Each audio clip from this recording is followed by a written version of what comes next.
afternoon. Good afternoon. Could we have everybody please come forward and have a seat? And everybody please come forward and have a seat. Oh, that's much better. Do we have all of our judges? And those of our retired judges, if you could also come forward and have a seat in the jury box. Perhaps one of the toughest juries you're ever going to see. Could you, let's see, we'll have the retired judges come forward. Welcome. Welcome everyone to this tremendous celebration. This celebration of drug court's 25th anniversary. For those of you who don't know me, I'm Judge Dean Lum, King County Superior Court Judge, here in charge of the Seattle Drug Court. And I'm here with my colleague, Judge Julia Garrett, who is the drug court judge at the Mailing Regional Justice Center. And on behalf of all of us, thank you all so very much for coming to this incredible celebration today. The theme of our celebration today is empowering lives, strengthening communities. Empowering lives, strengthening communities. And each one of those four words are packed with meaning. Empowering. We talk often about our empowerment class, giving agency to individuals. Lives. Lives that each and every one of these individuals regains. Their dignity, their self-respect, strengthening, doing so in a positive and resilient manner going forward, and communities, the sense of teamwork that each and every one of us tries to instill in each other every single day. But underlying each of these four words is really a message of hope, a hope that people can change their lives. And in fact, this program is 25 years of evidence that people can.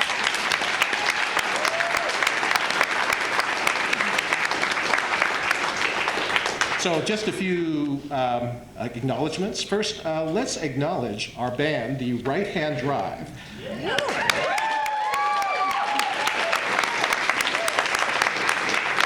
Now let's point out that the drummer is our Seattle Police Department liaison, David Doucette.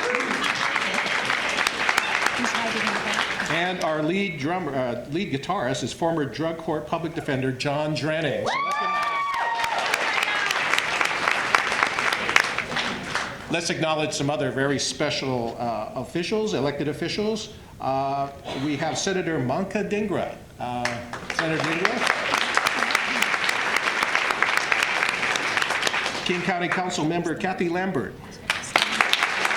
And if you could stand and recognize. We also have King County Prosecuting Attorney Dan SATTERBERG. And I believe, and you'll hear from Mr. SATTERBERG a little bit later, but on his way, I believe a little bit later, Larry Gossett, King County Council, will also be joining us. As well as Seattle Police Department Chief Best, but she'll be here a little bit later, and you'll also be hearing from her. We have a number of judges here. Now, our current judges, there are so many to acknowledge. I'm going to just have them, our current King County Superior Court judges, please stand and be recognized. Could you please stand? And some of you are standing already in the back.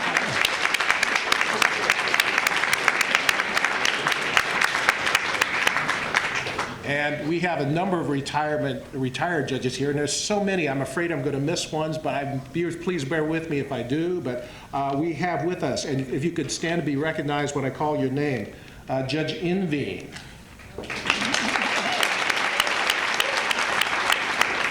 Judge Trickey. Judge Casey. Judge St. Clair. Judge McGinnis. Judge Canova. Judge Carey. Judge Mack. And the first drug court judge, Judge Ricardo Martinez.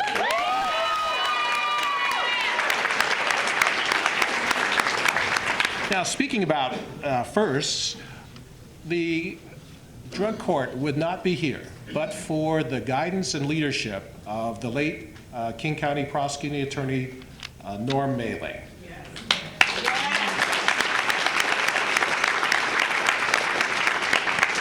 And one of our biggest supporters for all these years has been Norm's widow, Judy. Judy's here with us today. Let's give her a hand.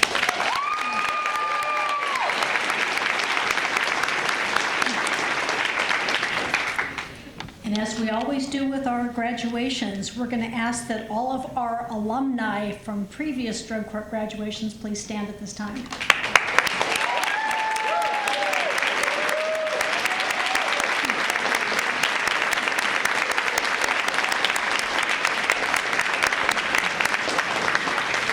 And next, we'd like our current participants, and I know there's a lot of you, please stand.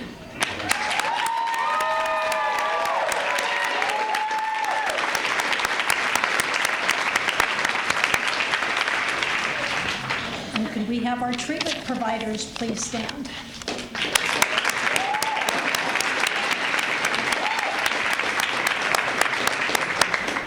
Our housing specialists, including Kate's House.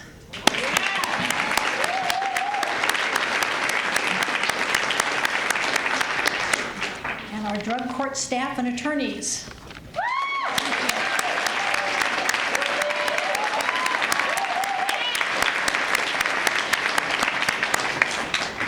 Thank you. And at this time, I'd like to introduce Karen Murray, supervising attorney from the Department of Public Defense, to come forward.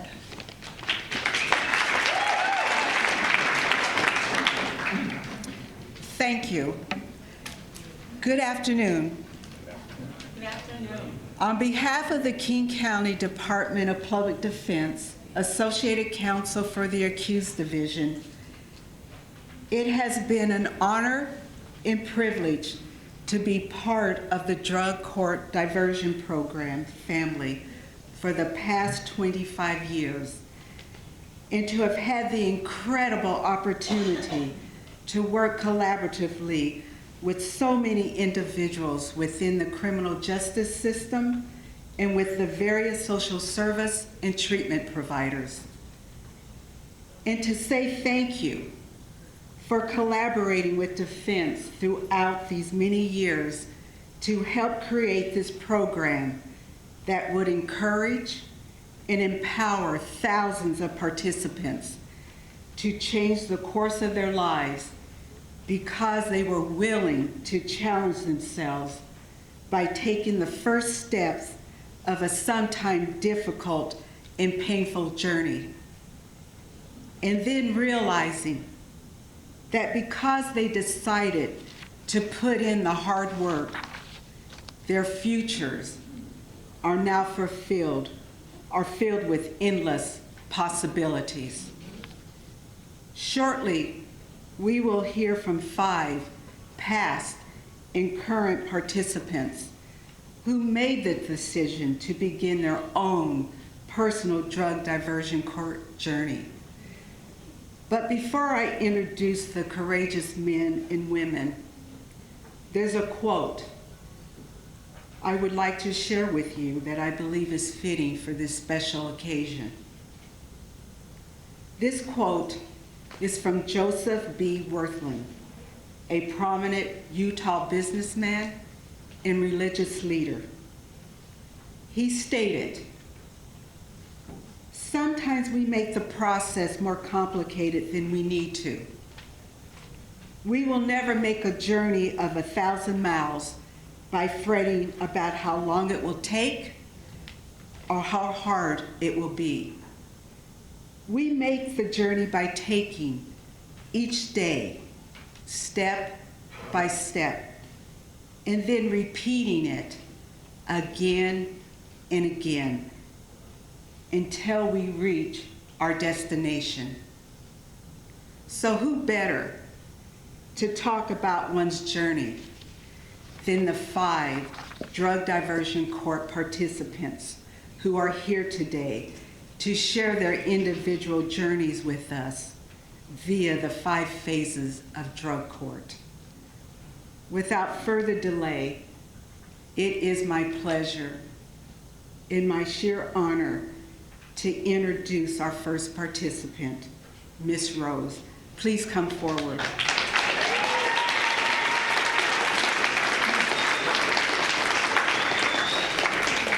Hello. Hello. To everybody. I'm so grateful to be here in drug court in this awesome celebration. If it had not been for drug court, I don't know where I would be. Woo. I'm telling you, I've been to penitentiary 8 times. I've been arrested 98 times. I've been before a judge 102 times. And here I stand, a productive citizen in society.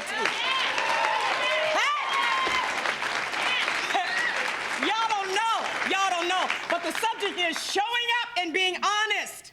When I first opted into drug court, it was an opportunity for me to get out of jail. And my mind was, I'm gonna continue doing what I've been doing. I'm this slick one, I'm hip, slick, and cool, and I can do this. But the addiction turned all the way around. Drug court said, if you can give us a year clean and sober, we will dismiss the charge and not give you 57 months. I said, 57 months? After I done did all this time? I'm too old for that. I can't do that. So the addiction turned around on me, right? So when I would take a hit, it didn't go that, it said 57 months. 57 months. I said, oh my God, I'm wasting my money, I'm wasting my time. What can I do? I said, okay, I'm going to drug court. I did it. But he told me, my judge told me, he said, I want you to go to meetings. Now, hold up. I'm already doing drug court. I don't want to go to no meetings. I'm bad. I'm the baddest that ever did it. I don't want to hear nobody sniveling and crying about what they used to do and what it used to be like. But I had to go. But first, when I went to court, I was supposed to have my papers signed, right? I didn't have it. And the judge said, have you been going to meetings? I said, yeah, I've been going to meetings, yeah. He said, okay, Ms. Green, we're gonna postpone this date and you come back with your paper signed. I said, oh my gosh, I had lied. I had lied. So I went to my counselor and I said, look, I lied to the judge. We need to come up with some kind of plan. She said, okay. She said, okay, you go to a meeting every day, Sunday, Monday, Tuesday, Wednesday, Thursday, Friday, Saturday, Sunday. I said, what? Wait. She said, no, you gotta make up for the ones that you miss and keep up with the ones that you're supposed to be going to. I said, oh my goodness. But I was still showing up. And my mind was saying, ain't you tired of Scooby snacks and oatmeal and that stuff that they call breakfast, lunch, and dinner? Ain't you tired of that? You're too old. Look at you, you're 47 years old. You wear a dress up to your neighbor like you're young. You're not young and desirable anymore. It's playing out for you. It's playing out. I said, Lord, help me. So I went and I came to the judge. I said, Your Honor, I lied. I don't have the slip that I was supposed to have to sign. I said, but I do have a plan with my counselor, and I'll be going to a meeting every day. He said, oh, yes, that's wonderful. Every day. And y'all, that's where I started getting the real deal help, was listening to people that had been through what I had been through. I'm a dope fiend and I ain't used in 18 months. Well, how did you do that? Because I need to know. I need to know how to do that. I need to know how to live life on life's terms. Drug court presented that opportunity to me. And I don't care if drug court called me, I'll do whatever they ask me, whenever they ask me, because I'm nervous as I don't know what's standing up here. But that's all right, because I can help somebody else not go through what I went through. Y'all, if you're new or if you're opting into drug court, give it all you got, because it's gonna change your life. You're gonna be Hey, I'm getting ready to retire. Can you imagine that? I'm getting ready to retire. In addiction, you have no time off, no vacation with pay, no retirement, no nothing. You got jails, institutions, and death, and that's all you get. I'm living today. 18 years clean and sober.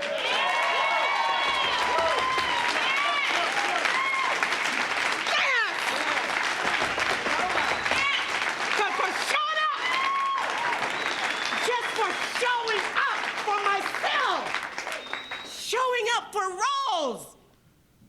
I recommend, just like we put everything we got into that, and we put it, all that, and it's a lie, it's gonna kill you out there.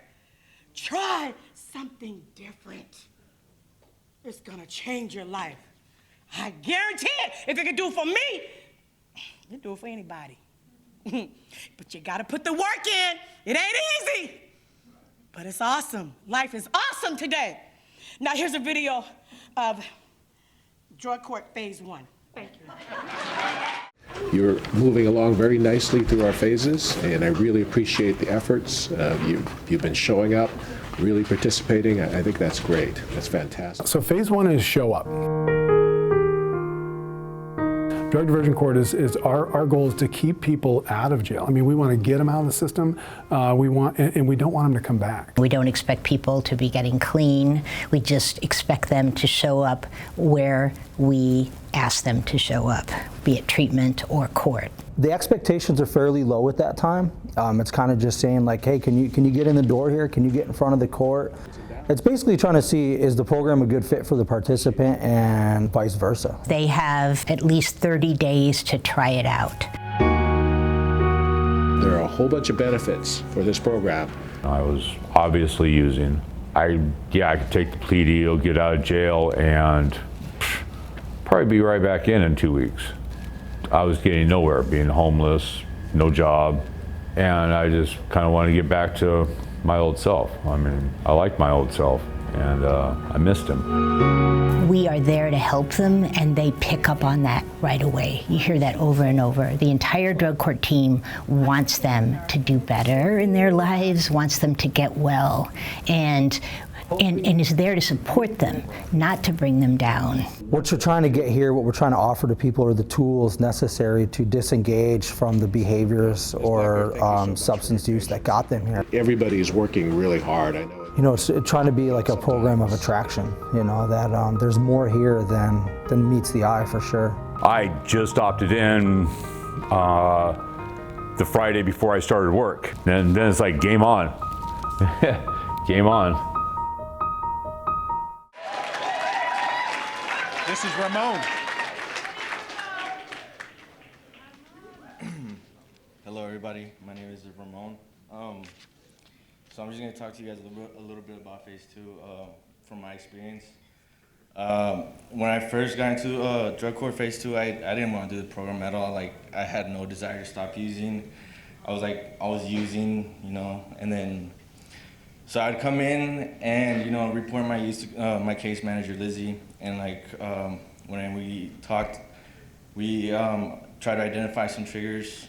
Like one of my biggest triggers was that I wasn't doing anything productive with my time, so like it led to you know, depression, isolation.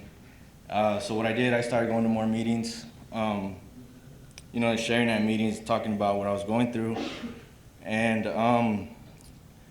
like my luck, I ended up meeting some really good people in recovery. Like we went to retreats. I even got into a sober soccer team over at Cherry Hall. And yeah. And so I mean, the reason I want to stay clean today is because like I have a lot to lose. You know, I've rebuilt a connection with my family, you know, that I didn't have there. Like, they all hated me, but now like they all like really supportive. So yeah, that's why I want to stay sober.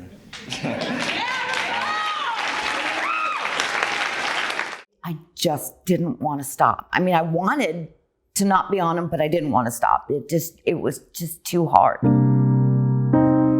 Phase 2 is stop using. Our folks are coming in pretty hot. They're coming in with a lot of challenges, and so we don't expect perfection when people come into drug diversion court. We're getting them engaged in treatment. If they need medicated assisted treatment, we can get them engaged with that so they can help stabilize. We're going to get them a mental health evaluation so they can engage in mental health services if need be. For many people, it is coming out of a lifestyle where their focus was finding the money to get the drugs, to avoid getting sick. So drug court provides the medical assisted treatments to participants. So whether it's Suboxone, the methadone, or Vivitrol, but at least because what it did for me is it took off all of that stress and all of the worry. So it just took it all away. And then I could focus on doing what I needed to do for drug court. Engage in the process and you put your hours. What I want you guys to think about is in addiction, when you were in active addiction, what were the things that you lost? Treatment is the cornerstone of recovery. In treatment, participants attend groups and individual sessions. How did you lose your freedom? Because I'd go to jail. Okay, so jail. In this relapse prevention group at Therapeutic Health Services, participants really take a hard look at the losses in their lives. Aaron, what about you? How many jobs? Quit one. Quit one. And they make a plan for recovery.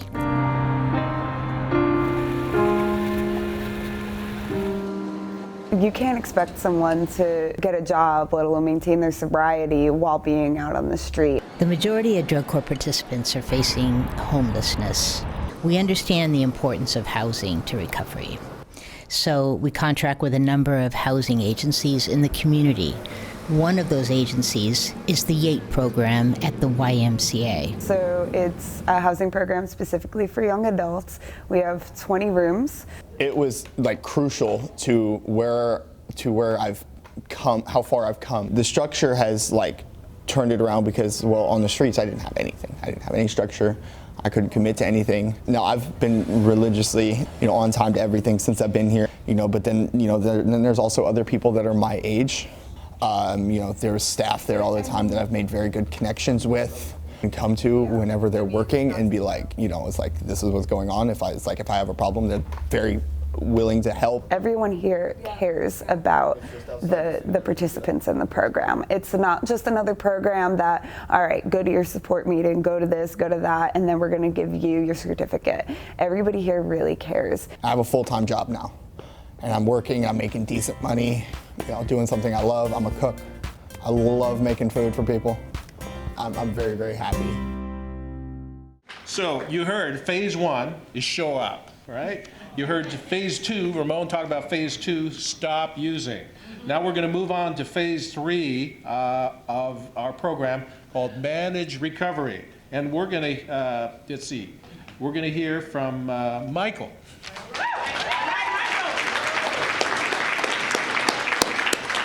Hi, my name is Michael. I'm in phase 3. Basically, all right, so now I have 8 months clean. I took 8 months clean.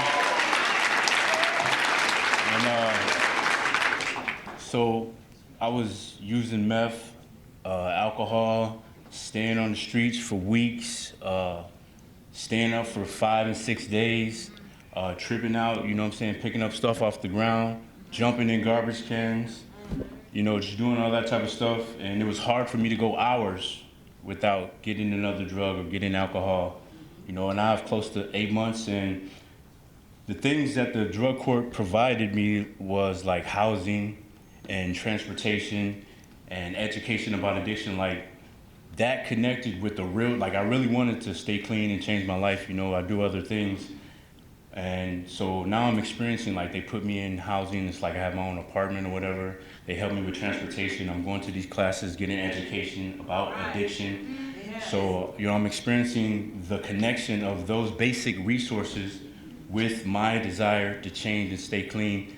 Like it does really help you out. So, people that are just coming into the program, if you really want to stay clean and change, they do provide you with some good resources to help you do that. So that's all I have. My next step for housing, that's what I'm worried about the most right now. So phase 3 is manage recovery. It's a time for self-reflection. They start to develop a plan. They also need to engage in an empowerment class that we have developed here within our program, and we talk to them about that. We talk to them about empowerment and what that means. Rest, sleep, getting on track, right? So that's about time management. That's about the empowerment class serves as an opportunity to evaluate the liabilities of criminal behavior and active addiction and applying the tools that have been acquired over the past couple phases or past couple months in the program. Recovery, community support, housing, health, well-being. So a very important part of your empowerment plan is going to be your health and well-being. From there, then they go and meet with our resource specialists and they actually develop an empowerment plan. Nice, all right. And that empowerment plan is an opportunity for the participant to sit down with our resource specialist, who is also a graduate, and will understand kind of the path they've been on, and they can sit down with that man and work out goals that are important to them. How are your relationships with family and stuff? They solid since you're in this program, doing this work? Yeah. Awesome. Working, of course, going to work on time. You know, when I tell them that I've come through here and that I share some of the experiences, I think it really levels the playing field. I like to leave it there as an opportunity for other folks coming into the program to see. I mean, the idea is to really humanize the essence of addiction and to show that recovery is possible. And I think that having that there, and then what my role in the court serves as now is, it's very clear, you know, what the mission is and that it's possible. Keeping them stable, or at least having the tools that if there's a slip or a recurrence of use or facing some adversity, that kind of know, you know, what's the next right thing to do. And now we're going to go to phase 4. We have Kevin, a 2018 graduate and recovery coach, and Raymond, a current participant and recoveree.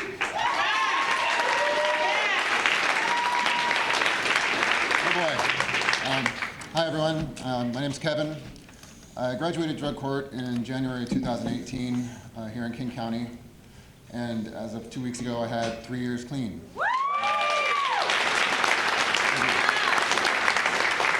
So, like a lot of people here, drug court was instrumental in my recovery. I wouldn't have recovered without drug court. I was living in a tent in the jungle, and besides the accountability that makes drug court work, it was mostly housing that let me start over and change my life.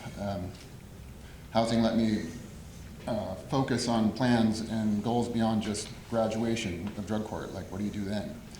Well, for me, it was restarting a career. I was able to take a 6-month job training program for welding in the maritime industry without having to worry about a roof over my head, and I was able to put all my energy into that. DSHS pays for the class. Pioneer Human Services paid for my supplies and tools. It was pretty much handed to me on a silver platter. I just had to show up, and I did. I was hired right out of the class, and now I'm a union welder making a living wage. I pay into a pension fund. I have health insurance. It changes your life having, you know, a career-oriented job. And it becomes just yet another barrier between me and relapse. So, having graduated from drug court and been arguably successful since, when Judy asked me if I wanted to become a recovery coach, I said yes.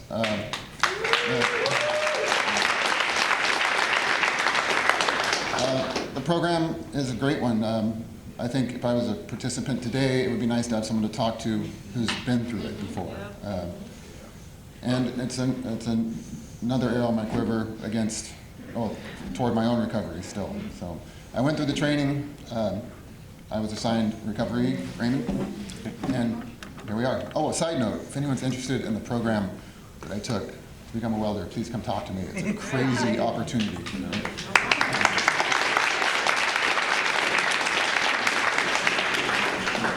Thank you, Kevin. My name is Raymond Hill. I'm a current drug court participant in phase 4. In the beginning, I had a very rocky start. I basically was relapsing every month, and eventually I came to my senses and went to Lizzie and talked about getting some extra support. That's when Judy paired me with Kevin. And that was a huge turning point for me. That was in May, and I've been sober since May.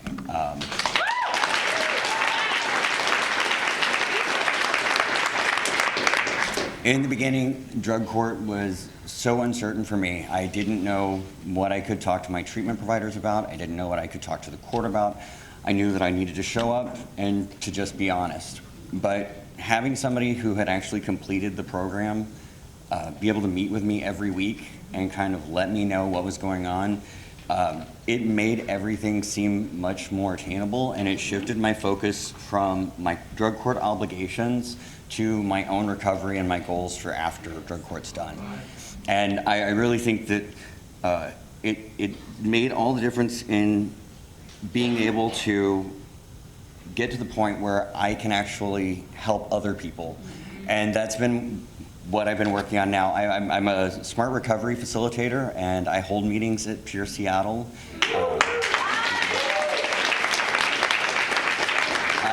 I'm finishing my final year at the University of Washington.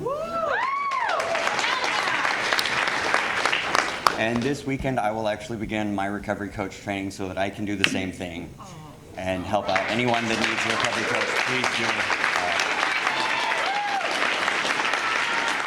do. Community, building a sense. I mean, I'm rebuilding my family. Phase 4 is build community. As we kind of back off on the institutional structures that we've put around folks, now we are encouraging folks to insert natural structures. So that might be engaging in mental health counseling on a regular basis. It may be attending school, working on your GED, employment or vocational training. Create a network. You know, you've come a long way from the first day we met. People need support, and there's a lot of people that come into drug court that have no one, or they've been associating with people that are using drugs and have a different lifestyle than they're trying to create. A supportive community is something that's damaged for a lot of folks when they come in, given the nature of my experience with substance use. Addiction really takes its toll, really wears our family and our friends out, and so that's something that really needs to be rebuilt and evaluated constantly. Creating a healthy community for yourself, people that you can call when you need support. Recovery Cafe became a refuge. I mean, it really has been. I mean, I've got Terry, Tiffany, Tanita. I mean, those here at the cafe, I mean, that's my family. They're part of my family now. Alexa, Joe, Shannon down at drug court, indirectly, they're part of my family now. And now I'm building family at work. Now I have somebody to give me an attaboy. Good job. Drug court has been nothing but supportive. It's been fun. I mean, it really has been fun. It's a huge commitment. It's a huge commitment. I need to rebuild my life. So we're really trying to set people up for success after drug diversion court, giving folks an opportunity to kind of figure out their own recovery, figure out who they want to be, and start practicing. For our Phase 5, I'd like to have come forward Allie, a 2018 graduate and King County prosecuting attorney, Dan SATTERBERG.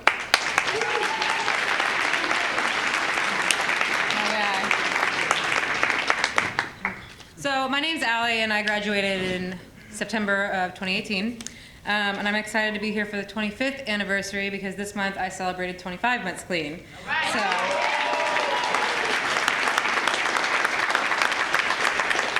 So just like everybody, Yolanda, just like everybody else coming into drug court, I think our story is like very similar. It's like nobody wants to do this, right? Nobody wants to do drug court. And when I was high all the time, and when I got arrested, I had so many charges and I was looking at so much time. And on the streets, you want to earn a name for yourself. You know what I mean? And so it's like you're supposed to go to prison, you're supposed to take your time, sit there, do it, and come back and get what? Nothing, right? But I get to say, I did my time in prison, right? I did it.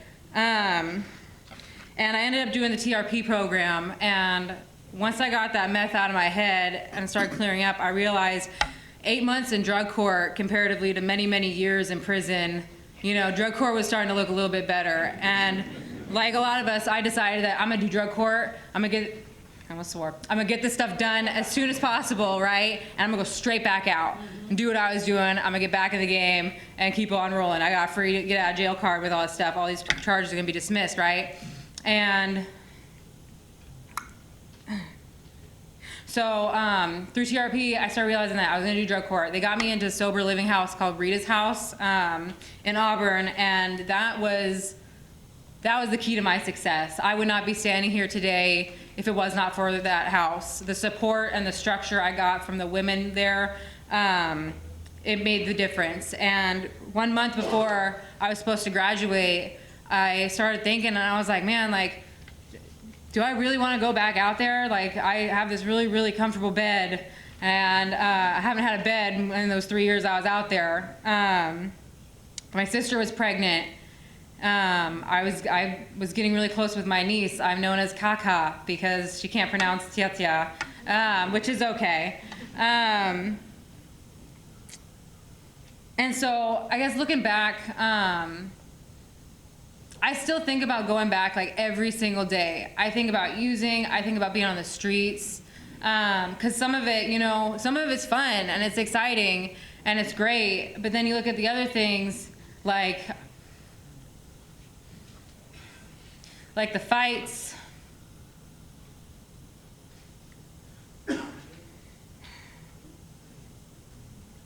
like being locked in a basement for 3 months, getting jumped and put in a trunk and almost killed. And if you think about it, like every one of us has gone through shit like that, sorry. It's like the trauma we put ourselves through, like, just so we can keep getting high. And if we've done all that, if we can put ourselves through all that stuff on the streets, and you're looking at maybe doing drug court, do drug court. Do it. Because it'll change your life.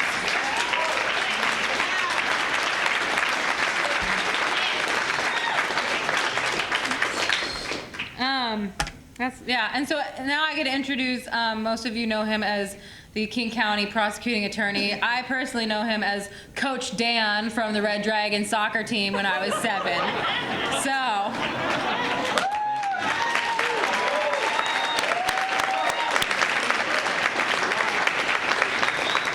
So I'm really proud to be with you all and celebrating 25 years of this, but what makes me most excited is to be here with Allie, because I knew her when she was about 6 years old, and I was the coach of the Red Dragons. We would always get ready and we'd go, what? Red Dragons roar! But nobody roared. Nobody roared as loudly as we called her Lena, but it's Allie did back then. She was so fast and was such a good player and had great instincts.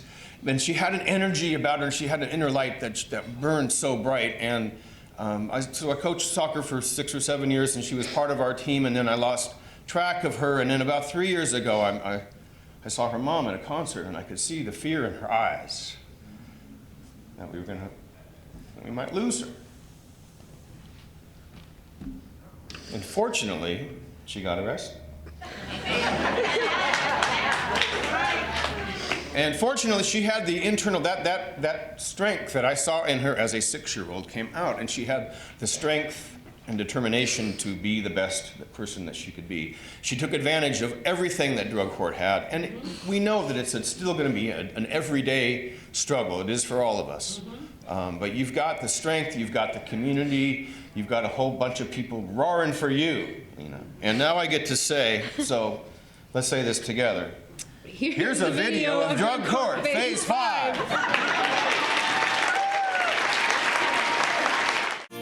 Phase 5 is work your program. You should be working or volunteering or parenting, have some structured activity at least 20 hours a week. It's a time for you to really be on your own with the structure of drug court still around you. At the end of phase 5, and it is the best part of the program, people graduate. And when you graduate from drug court, all of your charges are dismissed. So people that would have been going to jail or going to prison do not go. And we have a celebration in the presiding courtroom. Welcome to one of the happiest days in the King County Courthouse. People bring their families and friends and treatment providers and current drug court participants, and the graduates are honored. Let's give them an express. I have 16 months clean now, but when I first came in, I was crazy. I was 140 pounds, and now I've finished high school. I have a full-time job as a cook. A year and a half ago, I was sleeping at a bus stop, eating out of a trash can, and you know, now I've got a watch, a haircut, and I have my own place. I just recently bought a car that's way better than the one that I allegedly stole, and through this program, I've learned that it is what you choose to make it, and you know, every day I'm trying to make it better than, or be better than I was yesterday, so. They had hope in me before I had hope in myself. I went into court expecting to be pregnant and on my way to prison, and they gave me another chance. I always thought it was easier than feeling my feelings being out there and using, but there is nothing easy about that life. It was a long journey, and I want to thank the people who helped me along to give me the tools to succeed. We watched him grow up, get married, build a stellar career at Boeing, and in a remarkably short period of time, trade it for divorce, homelessness, loss of all his possessions, to a drug. You know, I retired military, and I've had a lot of rewards, a lot of failures, a lot of triumphs in my life, but none of them compare to this moment right here, right now.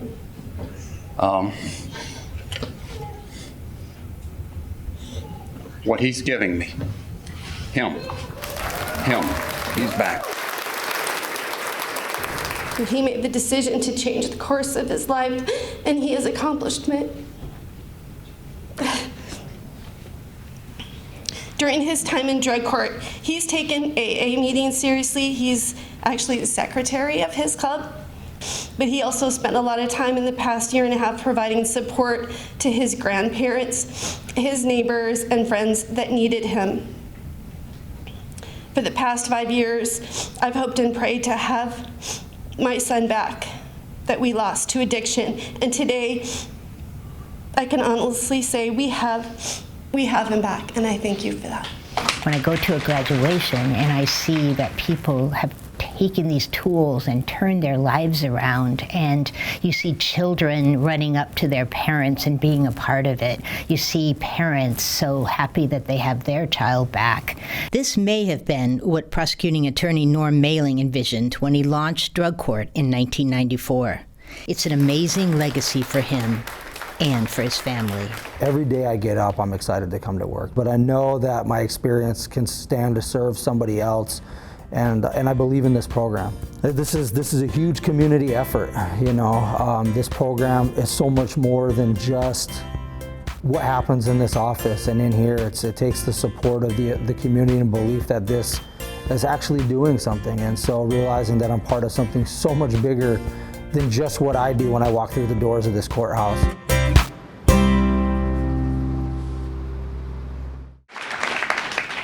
Now, we had a number of inspirational speakers today, but we wanted to have you here specifically hear from a really special individual, and actually you've heard from him a lot on the video. I'd like to have Joe Conniff as our keynote speaker come forward.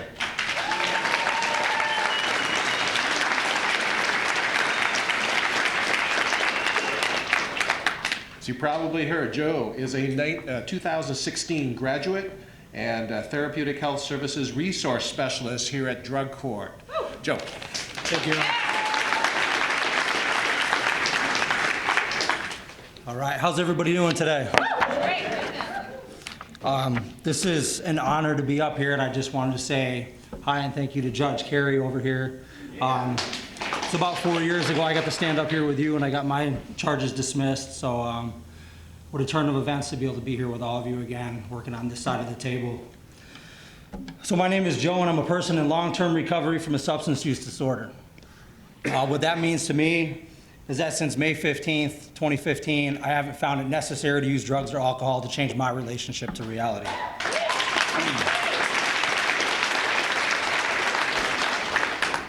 My recovery story started about 53 months ago, right down this hall in courtroom E912. Most of you know it right now. That's where we're all having our hearings for the most part here in Seattle. After a concerted effort between Seattle Police Department, concerned community members, and the prosecutor's office, I was finally separated from drugs and alcohol after 15 plus years of active addiction and offered a solution through drug diversion court. 12 months after a Monday morning orientation, I graduated the program and my 2 felony charges were dismissed. Within 6 months, I came back full circle to this program to work as a resource specialist, and I've been in this position for the last 30 months, allowing me to bring my lived experience and peer perspective to this incredible team of people. I'd like to begin by saying a few things about why now, more than ever, do we need to continue to look and to support any opportunity to connect individuals to the treatment and support that they need. 2 years ago, in 2017 alone, over 70,000 Americans died from drug overdose. That's more lives lost than in the Vietnam War from the American side.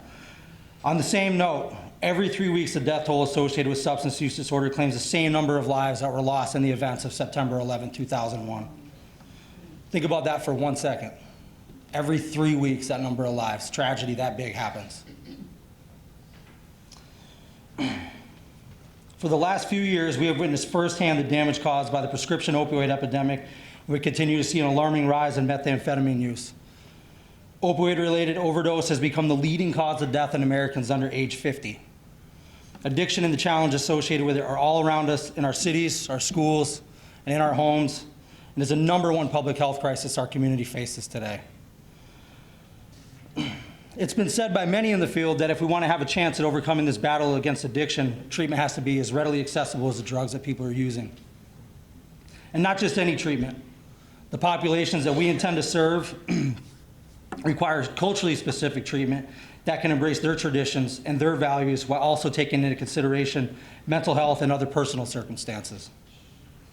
We must understand that to effectively treat people, it's imperative to address the other complex behaviors that constitute a day in the life of an addicted individual. We have to push for holistic approaches that are designed to restore and nurture one's natural environment and personal relations, beginning with support and accountability, and both can be found in diversion court programs. Problem-solving courts were born out of a radical shift to veer course from the harm caused by the war on drugs with the utmost need to finally approach addiction and the behaviors associated with it as a disease requiring treatment.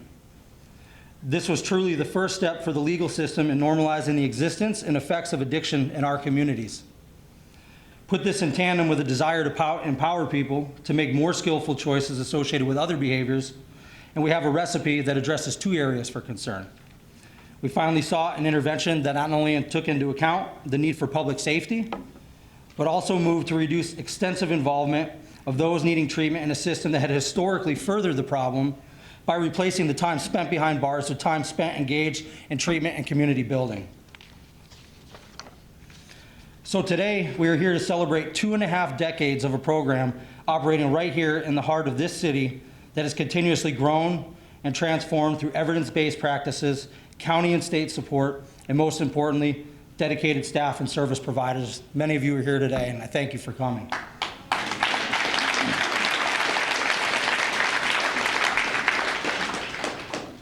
Remaining consistent with our nation's response to and perception of how to effectively treat addiction, Drug Diversion Court has worked towards various positive outcomes that are reflected in local employment, housing, sustained recovery, and reduced rates of reoffense for participants and graduates, to name a few.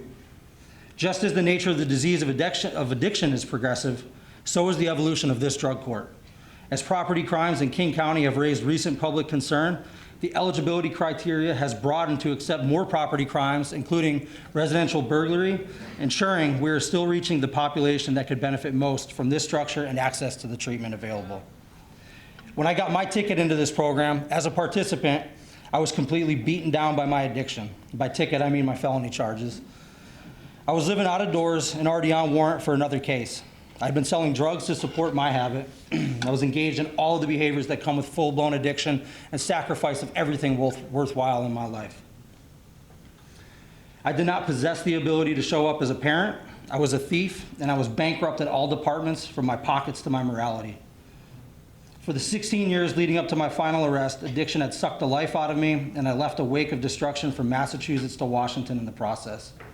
My arrest for selling heroin to an undercover officer was an extreme low for someone like me who watched one of their closest friends die of an opiate overdose in 2007. I remember coming into Monday morning orientation at drug court after completing the transitional recovery program at the MRJC, having a good 100 days substance-free, and asking myself, how in the hell am I going to continue to stay sober out here?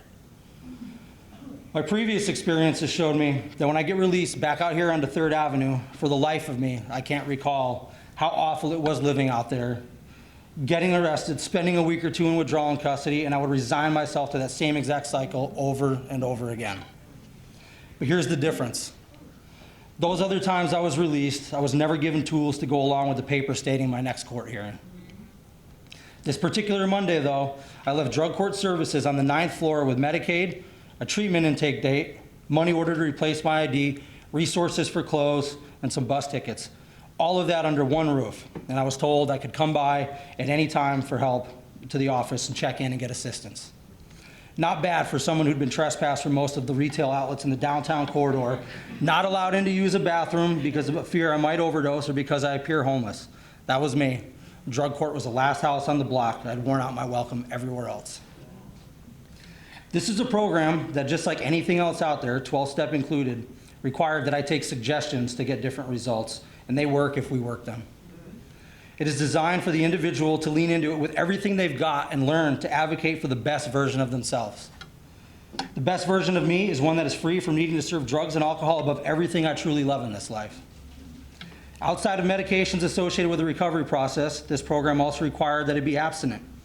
I've tried to manage or use less over the years, many times, and was unsuccessful, ultimately ending with me homeless and alienated from my family and my community, and in my case, renouncing drugs and alcohol altogether was the only path forward. Over the course of the year I spent here as a client and my current work as a staff member, I found that community is the most important component to one's success here. Identifying it, building it, and nurturing it.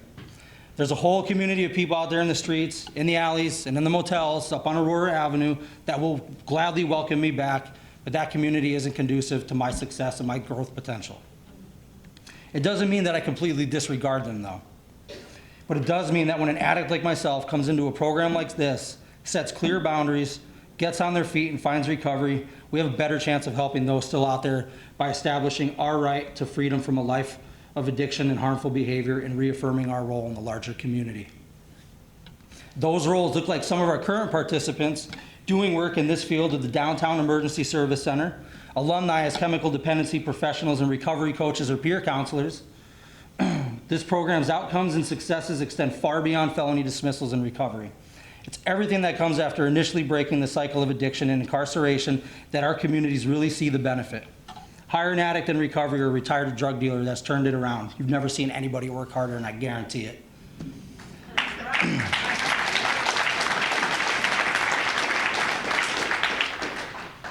Through my role as resource specialist and peer counselor, I have the opportunity to work with clients on their empowerment plans. In doing so, I work with them in formulating short and long-term goals and a comprehensive effort to keep them from cycling back through addiction and harmful behaviors.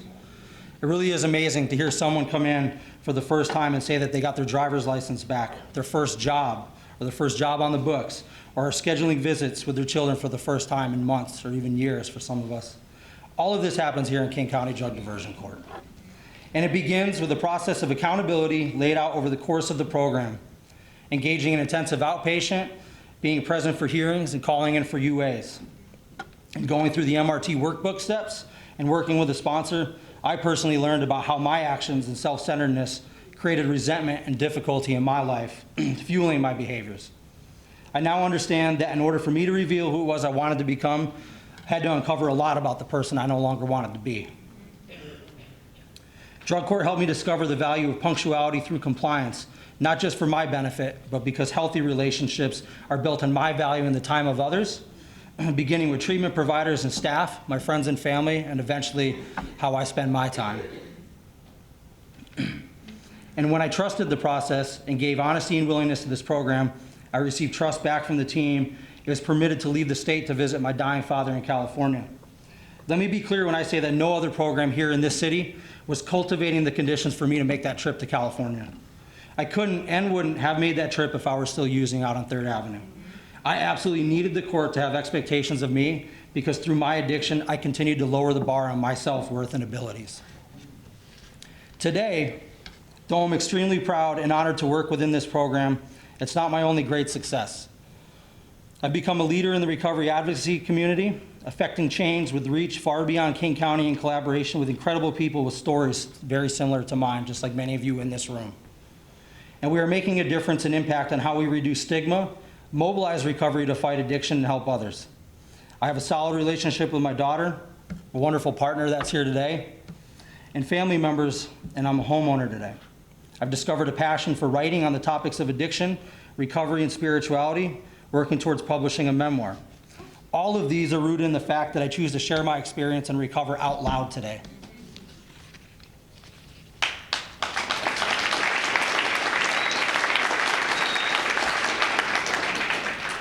Most importantly, every Monday morning I get a fresh perspective on what it's like out there still when new clients come through the door and I see or hear a piece of my past or story.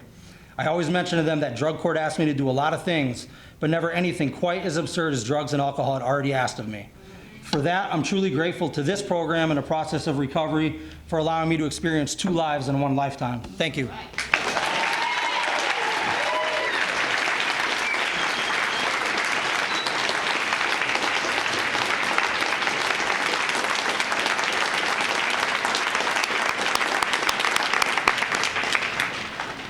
Thank you, and it's my pleasure to introduce Seattle Police Department Chief Carmen Best. Would you please come forward?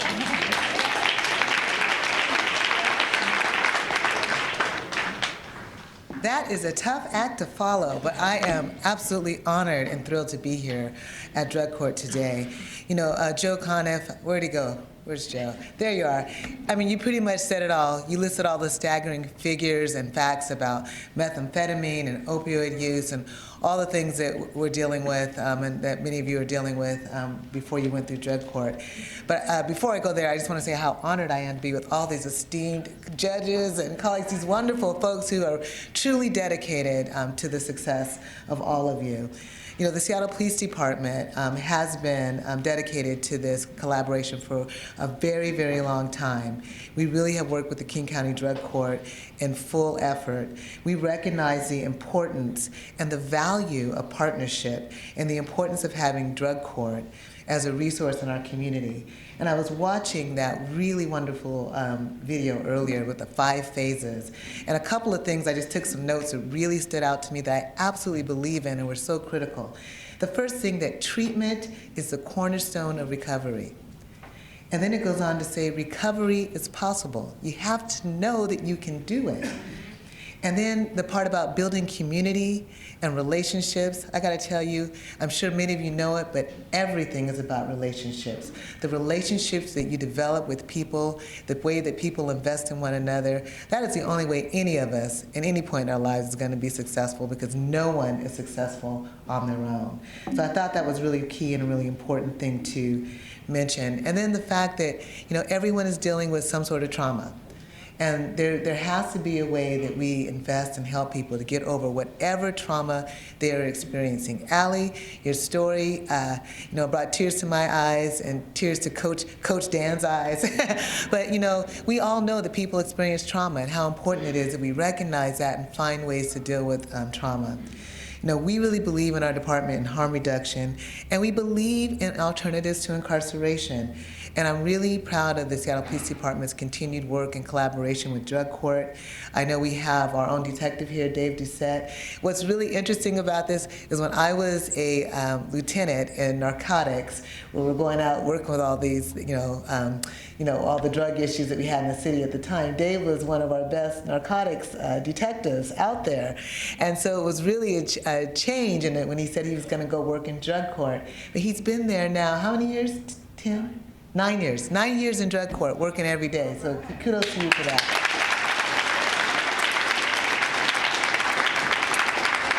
I'm just going to quickly run down the list of some of the work that I know he's done, and others have helped with this, but transporting the participants from jail to the methadone clinic for sickness and intakes, searching for people on a bench ward so they can get back into court when they need to be there, make sure that we check for their well-being, assisting victims in domestic violence and filing reports and providing safety plans, checking out potential living arrangements when participants return from inpatient treatment or in custody in the community, serving as a liaison between drug court and other law enforcement agencies, arranging for pickup on bench warrants and completion of wellness checks, providing officers copies of the letter to the arresting officer by the drug court participants who are graduating from the program. Kudos to all of you. And attending the graduation and greeting each person individually. But, drug court really has provided participants with a fresh look at what they can do and provides us with a fresh look at what we can achieve. I say all the time, and I mean this sincerely, we are all in this together.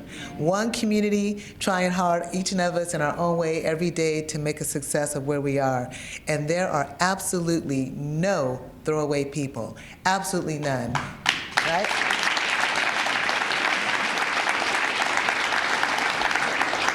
And so I just want to say thank you to everyone who's been involved, all of you, the family, the friends, the judges, the liaisons, and everyone else who's here to support everyone who's gone through this program. You are truly, truly, truly winners. And Joe, I just love your story. I couldn't even recognize your before and after picture. I said, is that the same guy? Yeah, it was amazing. So it's amazing what we can do and what we can achieve when we work together. So congratulations to King County Drug Diversion Court on your 25th anniversary, and to all of you graduates, congratulations to you. Thank you so much.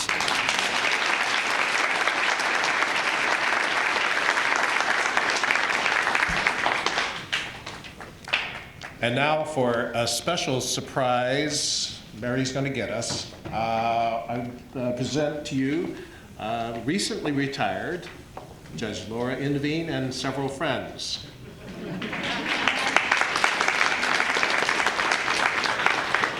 Well, first I want to thank everyone that shared their stories, whether it's video or in person. They're absolutely amazing.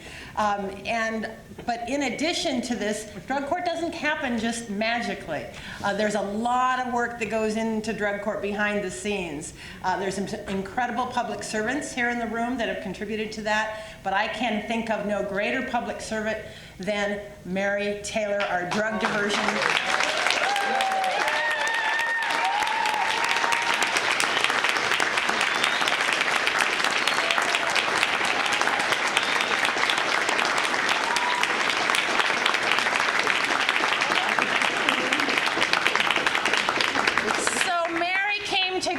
Superior Court 30 years ago. Rumor has it she's going to leave us in a few months, which I can't believe. But in 1998, she was lured to drug court to become the drug diversion court manager, and she has just worked tirelessly. As Chief Best indicated, it's all about relationships. You can't have a better person to have a relationship with than Mary Taylor, whether you're a legislator, a prosecutor, a lawyer, a client, a judge. She's pushed a lot of us around, hasn't she? Every one of us in the jury room have served on drug diversion court, and we've just loved it. But in large part because of Mary. She has worked tirelessly across the state. She has lobbied for funding so that there would be a stable funding for drug court, because you've heard all of the necessary resources. It's not just treatment. It's housing. It's bus tokens. It's ORCA cards. It's getting a driver's license. And she has inspired an incredible team to work and put that program together. And it's changed, because if something doesn't work, they try something to make it better. And that's happened every single year. When I was drug court, we had 3 stages. Now there's 5, because we recognize that the first day you walk in, we can't expect you to be clean and sober. There's a lot of groundwork that goes in behind that. And in large part, it's because of Mary's leadership. She's found incredible treatment providers and developed relationships with them. them. And this is all culminated. Last week, she was awarded a special award by the Washington Association of Drug Court Professionals. So they gave her their Lifetime Achievement Award.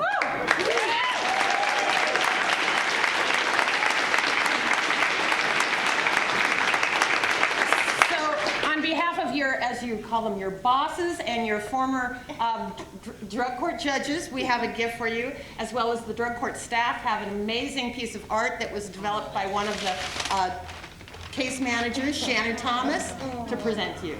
So thank you, Mary.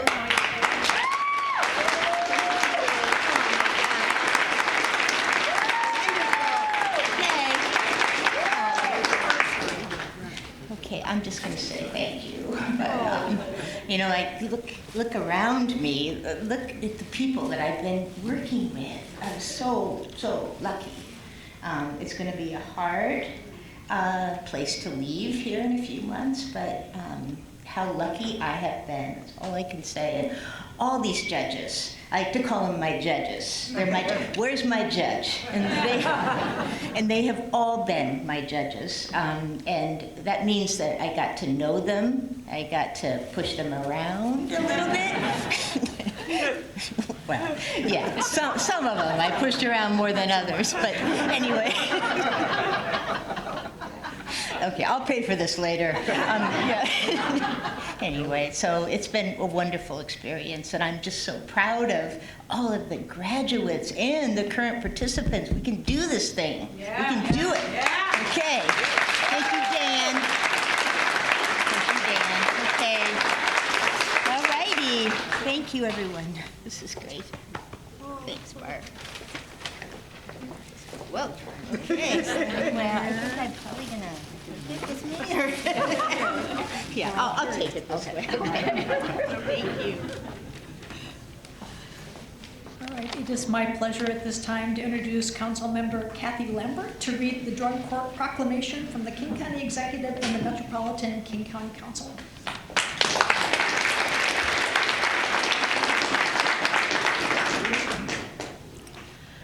Thank you, Mary, for all you've done. Mary used to come visit me in Olympia and ask for money.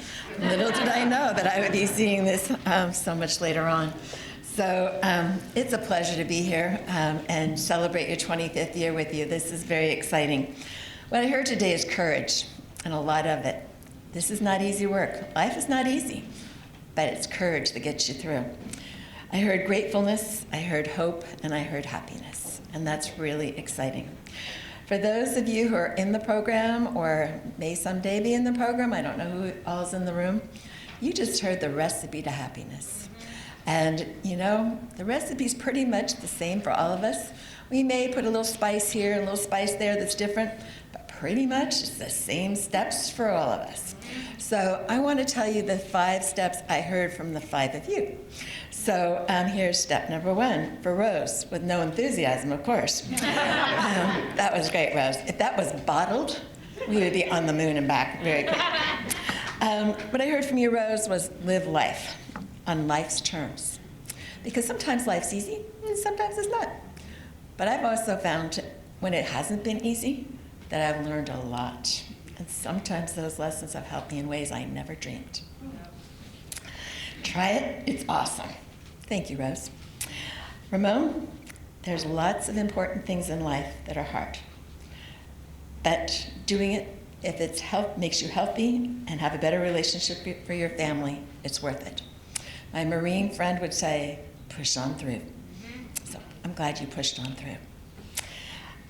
Michael, you talked about knowing the resources, and that's really important, that there are a lot of people here that have resources for you. And if you don't have the resource you need, keep asking. Somebody will know where that resource is, so keep asking. What they didn't see was your name tag. And your name tag says Christ Disciple. So you have found one of the secret recipes. Kevin, life's career-oriented job has given you new hope. And you're willing to share that hope by telling them about the apprenticeship program. Some of the apprenticeship programs are 6 months to a year. You could be making a lot of money in 6 months to a year that you can be proud of, that you can put in the bank, and yes, you can buy that car. Good thing. Raymond, you talk to others to build community. And that's what it's all about, the steps to community. Wherever your community is, you need people. And now you're a light to show others the path. Thank you. Allie, one of the things, where's Allie? There she is. You know, every human being was created for a purpose. And sometimes you don't know what your purpose is. And sometimes people find that purpose earlier in life than others. But we all created with a purpose. So the fact that there was somebody who at age 6 saw how special you were and was willing to teach you the red lion's roar, go for it. That's pretty special. Congratulations.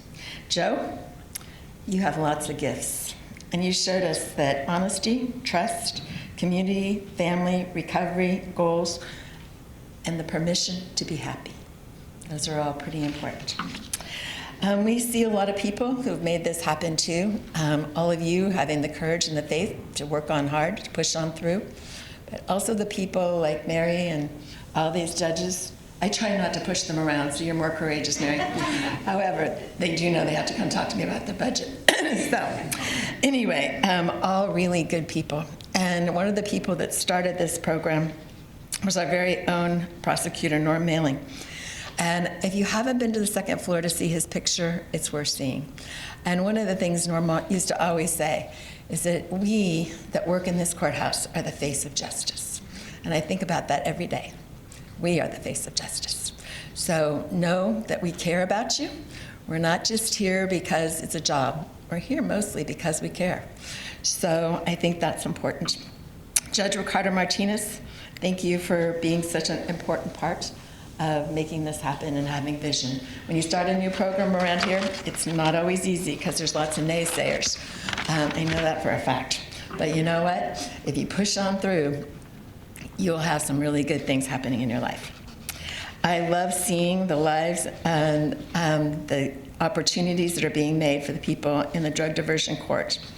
And I'd like to read you 2 quotes from somebody we all know and that our county was named after. They're both by, obviously, Martin Luther King Jr.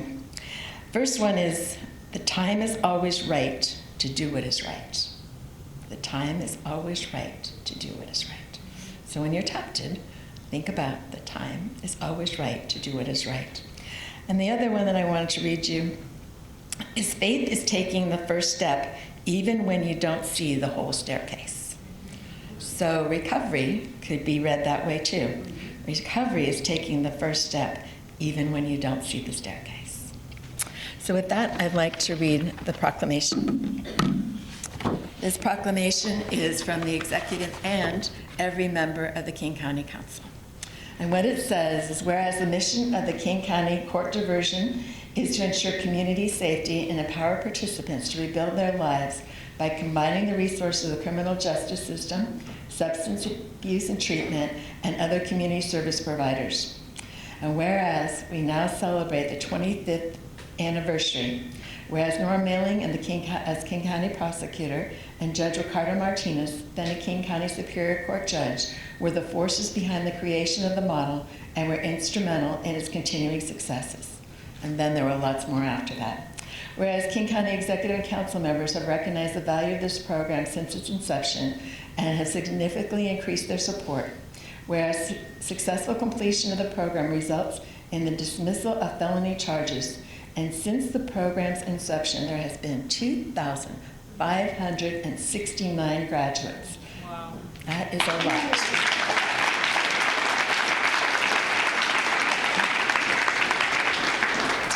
And that represents 3,197 dismissed felonies, and no, I didn't count them all myself.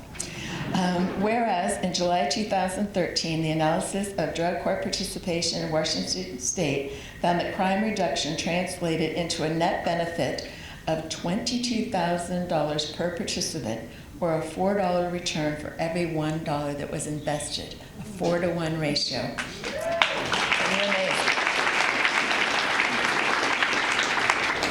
Whereas the King County Diversion Court, which is administered by the Department of Judicial Administration, celebrates today its 25th anniversary. Congratulations.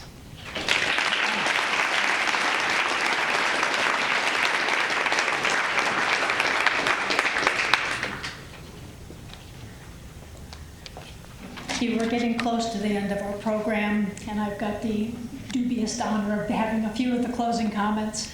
I am going to defer some of my time to the Cowlitz tribe, who would like to do a song in closing. But it struck me, I didn't see these videos before today, and in the last video there was one of a graduation, and one of the fathers was talking about what his son lost and what he gained in completing drug court.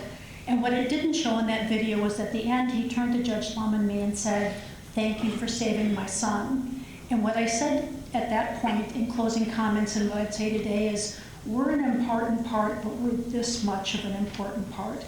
The team is phenomenal. The number of professionals that work together with this drug court is overwhelming. I think my esteemed colleagues and Judge Lum would agree with me that this is the most meaningful work professionally I've ever done across my entire life. It's important to know, this come up time and time again, how important housing is. Our housing specialists are saints. It's difficult to focus on recovery when you don't have a safe place to sleep at night. So with that being said, you've heard from everybody. I would invite the members of the Cowlitz tribe to come up and sing their song.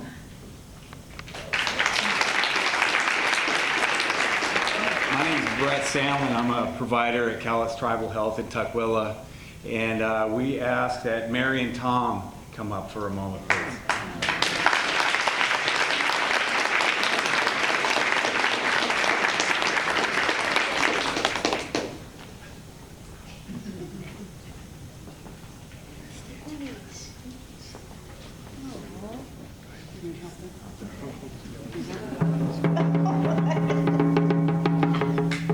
So during the program here tonight, I went ahead and I got the blanket out and I opened it up, and I really believe that woven in the fibers of this blanket is really just the energy in this room, in the love and the power of all of us. And as a Cowlitz Tribal Health worker, as a Native American, and as a community member, I just want to thank you guys for the work that we do, and look forward to the next 25 years, right? Yeah.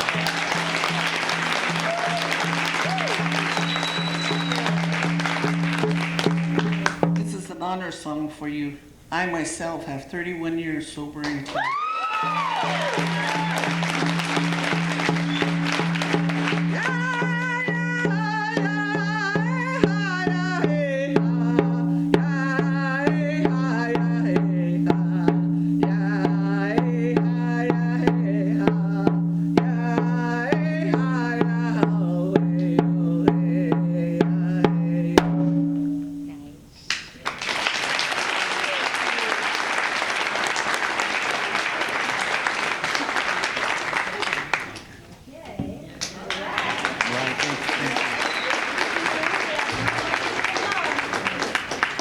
Ladies and gentlemen, with that, we're adjourned.